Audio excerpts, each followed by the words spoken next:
الحلقة 5. حلمت أني أصلي ولكن الشيطان يمنعني. هل هذا تحذير؟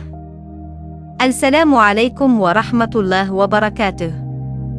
مرحبا بكم في قناة تفسير الأحلام والرؤى، حيث كشف أسرار الرؤى ونفسرها بأدق التفاصيل على منهج ابن سيرين رحمه الله.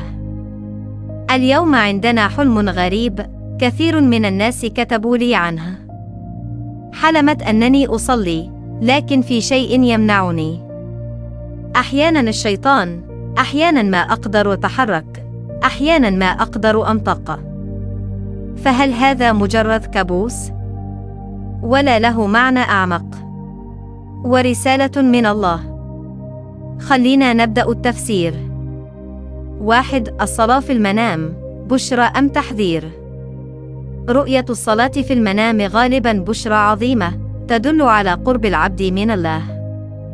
قال ابن سيرين: الصلاة في المنام تدل على التوبة والهداية ونجاة من الكرب. لكن 2. متى تتحول الرؤيا إلى تحذير؟ إذا رأى الإنسان أنه لا يستطيع الركوع أو السجود، يمنع من الصلاة بالقوة أو بالخوف، يظهر شيطان أو ظلام أو أصوات مرعبة أثناء الصلاة، فهنا ننتقل إلى جانب تحذيري. هذا الحلم يدل غالبا على وسوسة شيطان في الواقع، خاصة إذا كنت مهملا في الصلاة، أو يدل على وجود عقبات داخلية، ذنب، عادة سيئة تمنعك من الاقتراب من الله. 3. حالات خاصة ومخيفة. إذا رأيت أنك تصلي عكس القبلة، هذه علامة على ضياع أو فساد في الدين. إذا رأيت أن شيطانا يضحك أو يمنعك من الصلاة، هذا دليل أنك محاصر بالذنوب أو تؤثر عليك وساوس قوية. إذا شعرت في المنام أنك تريد الصلاة ولكن جسمك لا يتحرك، هذا قد يدل على سحر أو طاقة سلبية أو ضغط نفسي كبير. ملاحظة مهمة يا جماعة: مو كل حلم فيه عجز عن الصلاة يعني أنك مسحور أو شيطان يتبعك. لازم نربط الحلم بالحال النفسية والدينية في الواقع.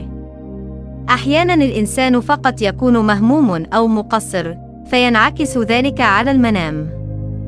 إذا رأيت هذا الحلم، استغفر كثيرا، حافظ على أذكار النوم، اقرأ المعوذات، وركز على سورة البقرة، وراجع علاقتك بالصلاة.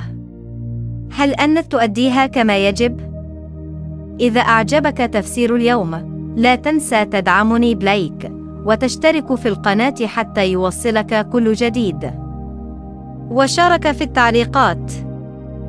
هل حلمت يوما أنك تصلي لكن لا تستطيع؟ اكتب حلمك، وسأختار أحلاما لأفسرها في الحلقات القادمة إن شاء الله.